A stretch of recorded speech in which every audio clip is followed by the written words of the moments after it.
You've just joined the Create Harmony podcast.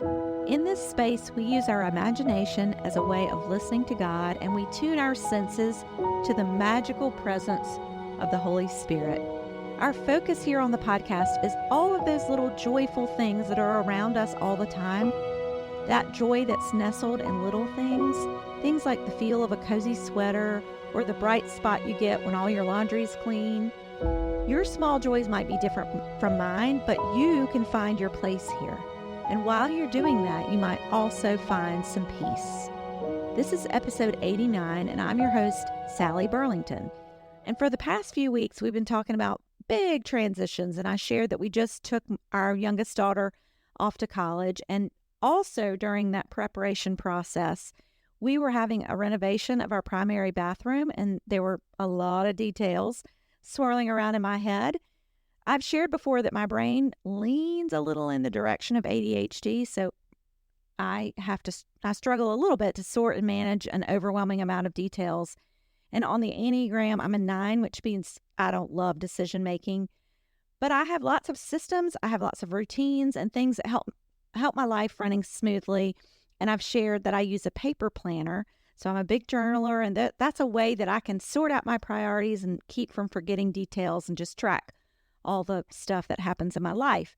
But one of my hobbies is jigsaw puzzles, and I use them in a way that seems a little bit different than other people seem to use them. So my sense is that most people do a puzzle as a source of mental entertainment or for challenge. It's the kind of thing you do in the winter when it's easier to stay in than go out.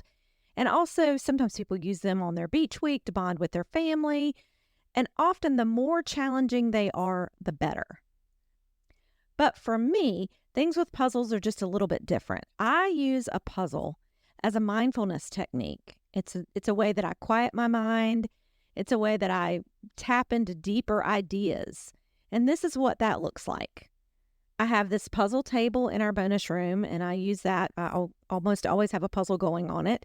It's a smallish little table with its own chair. And on that table, I have like an art easel so that it's inclined, so I don't have to lean over quite as much and strain my back and my neck. I have a piece of felt that goes over that art easel, and then I'm able to sit there and do my puzzles without it slipping and sliding.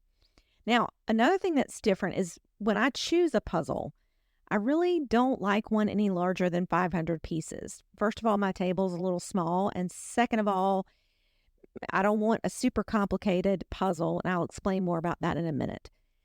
The best kind of puzzle for me is one that has lots of clues. In other words, I don't want to do a puzzle that is a boat way out in the water and all the pieces are either blue sky or blue water.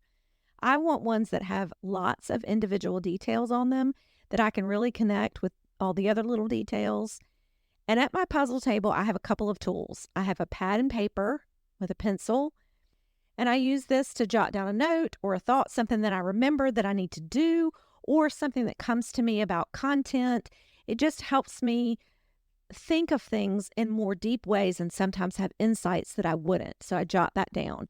And I also have a stack of trays that I use to sort the pieces into colors. I got this from Amazon. And so the first thing I do when I open a puzzle, I sometimes do my puzzles over and over again. Like I sort of align them with the seasons. And I will open the puzzle and sort it all into pieces. I make one tray for edge pieces, and then I separate all the other colors into a tray of red pieces, a tray of blue pieces, green pieces, etc. Whatever are the predominant colors of this puzzle, I make, several different trays of colored pieces. And then I start with the outside, and I use the trays to sort of work my way through the whole puzzle. So here is what this activity does for my brain. First of all, it provides a quiet space and a time for me to think. Secondly, the process of doing the puzzle is just enough mental challenge that it keeps my mind from spinning. I'm able to focus on the puzzle just enough to settle my mind. And another thing it does is reinforce the idea that order can be found in a chaotic world. And it makes me feel more peaceful to slowly create an image using all these different pieces. And it's a good reminder that sometimes we have to look at things differently if we want to make progress. And here's what I mean by that. Sometimes if I'm working on a section, like let's say I'm using the blue tray and I'm working on the blue section and I look and look and look for a certain piece, or I keep trying to fit things together and I can't find it. Sometimes what I have to do is change out to the green tray and I'll find it. There it is. I'll make some traction and I'll be able to move forward. And there are even times that I look over the entire puzzle for one specific piece, something that's like a specific shape or color or whatever. And I will think, there is no way that this piece is in here. It must be missing. But then when I get to the end of the puzzle, somehow it miraculously appears. And what that reminds me is that my perspective is not always absolute. And when I'm looking at a problem, sometimes there's more to it. More things might unfold and help me see the picture clearly. So before this episode, you might have thought jigsaw puzzles, that's kind of a sleepy hobby. But now maybe you see that there are more possibilities than you thought. At least that's what works for me. So you might take that into your life and use it as a calming activity. And the question for you is, what are your calming and thinking activities? You might not be a fan of puzzles like I am, but you still need some ways to calm your mind and sort through your thoughts, because everybody needs that. If you can't think of any right off the top of your head, maybe you want to give a jigsaw puzzle a try and see if you come up with some new ideas. So now, as we wrap up our discussion on puzzles, I thought that it might be fun and interesting for me to share some fun facts. So the first one is, did you know that the first jigsaw puzzle was made by a man named John Spilsbury in 1762? So that means that for 262 years, there have been puzzles. And he was a British map maker. So he made the first puzzle as a way of teaching geography to school children.